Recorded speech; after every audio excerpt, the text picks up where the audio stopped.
Fala pessoal, muita repercussão em relação a essa decisão do STF aí, que ele quer descriminalizar o porte de maconha para consumo próprio, né? Isso aí tem causado aí muitas divergências de opiniões, né? E eu vou trazer para vocês um entendimento, né? O que o STF tem abordado em relação a isso. Vem comigo. Ó, STF e descriminalização do porte de maconha para consumo próprio.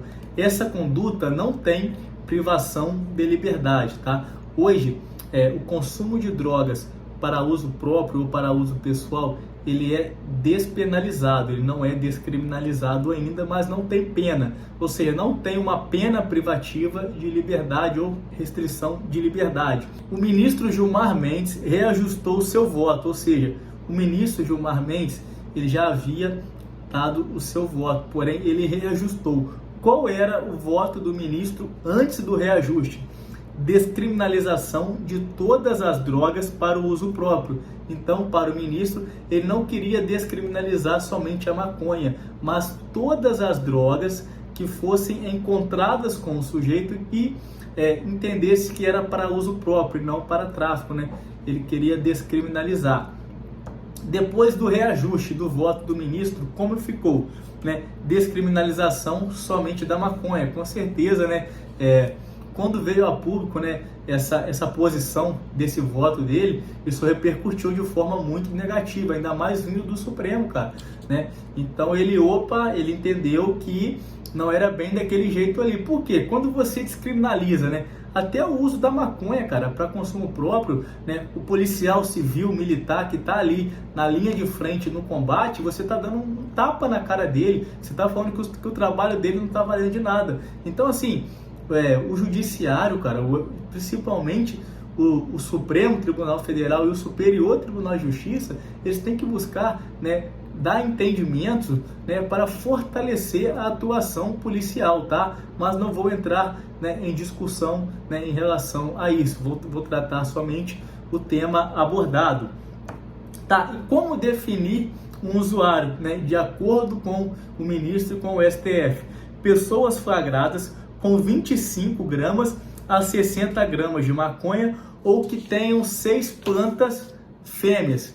Tá, aí me deu até uma curiosidade, eu fui pesquisar na internet, né? Se ele falou em planta fêmea, eu entendo que também tem a planta macho. Então, qual a diferença entre macho e fêmea? Olha o que eu trouxe para vocês. A fêmea produz flores com alta concentração de THC, molécula psicoativa da maconha. E o macho produz o pólen, que é essencial para a reprodução, a partir da fertilização da flor feminina pelo pólen produzido pela planta masculina. É originada a semente. Então a planta macho, ela é a semente para que se tenha a planta fêmea, tá? Entendimento da ministra Rosa Weber, presidente do Supremo, tá? A criminalização é desproporcional. Para a ministra, a criminalização do consumo de maconha para uso pessoal, ela fala que é desproporcional.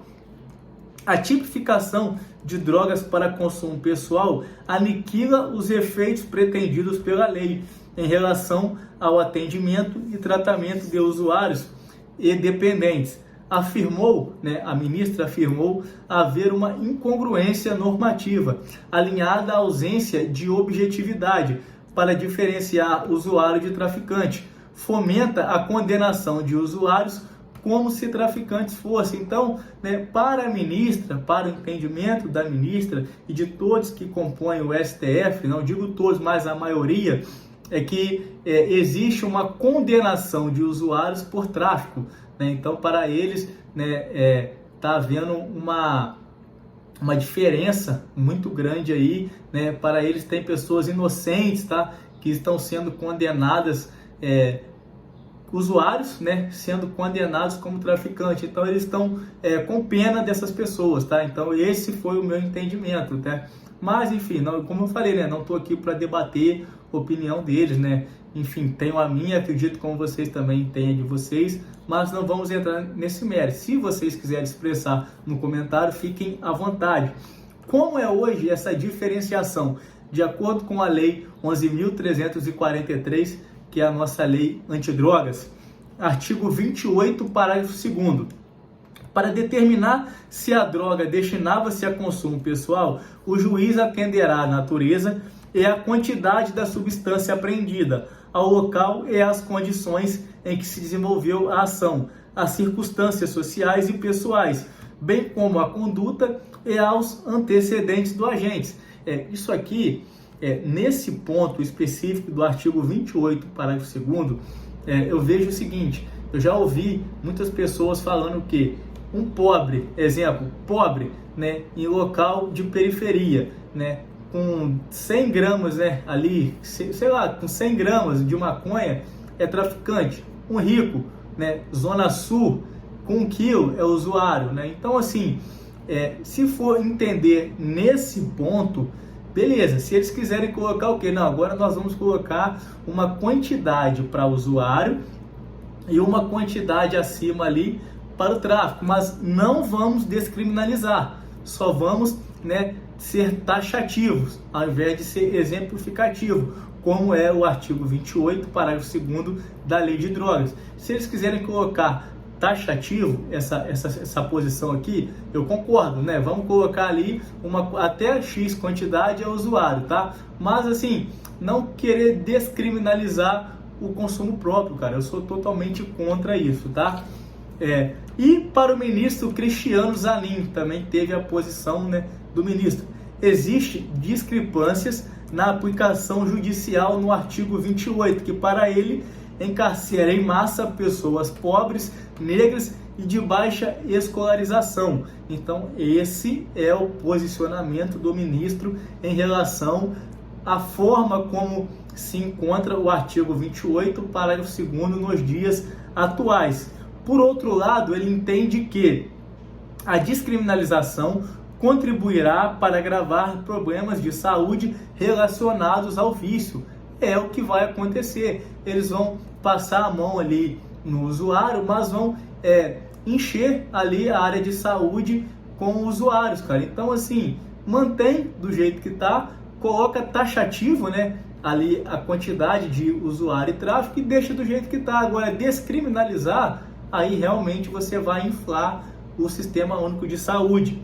E ele sugeriu fixação de parâmetro adicional para configuração de usuário, a quantidade de 25 gramas ou 6 plantas fêmeas. Então é o que eu acho que deva acontecer, né, já que estamos na mão do STF, e para que eles não descriminalizem, né, o consumo próprio, o consumo pessoal, que eles coloquem ali uma quantidade, né, para tráfico, né, uma quantidade mínima para o usuário, que passar daquilo ali é tráfico, mas deixa do jeito que está. No momento que você descriminalizar, né, o Sistema Único de Saúde ele vai inflar com dependentes, né? Se hoje o Estado, eu falo Estado no modo geral, já não dá conta de combater o tráfico, imagina aí mais esse problema com dependentes inflando o Sistema Único de Saúde, né?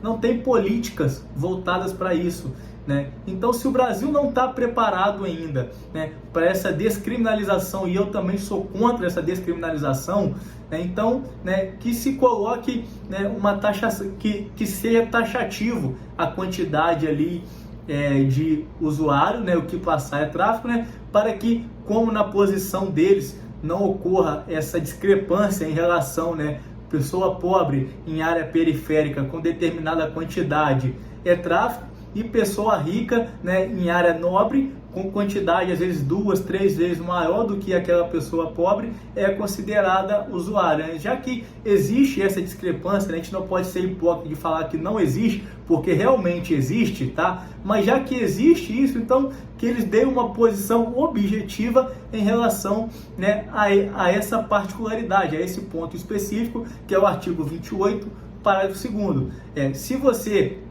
é a primeira vez que você está aqui no meu canal, se você ainda não é inscrito, eu peço para você se inscrever, né? Se você quiser se sentir à vontade de comentar a sua opinião em relação aqui ao que o STF, né, vem buscando decidir em relação a essa descriminalização do porte de drogas para consumo pessoal, você fique à vontade e venha acompanhar diariamente as dicas que eu posto voltadas para concurso público. Um forte abraço!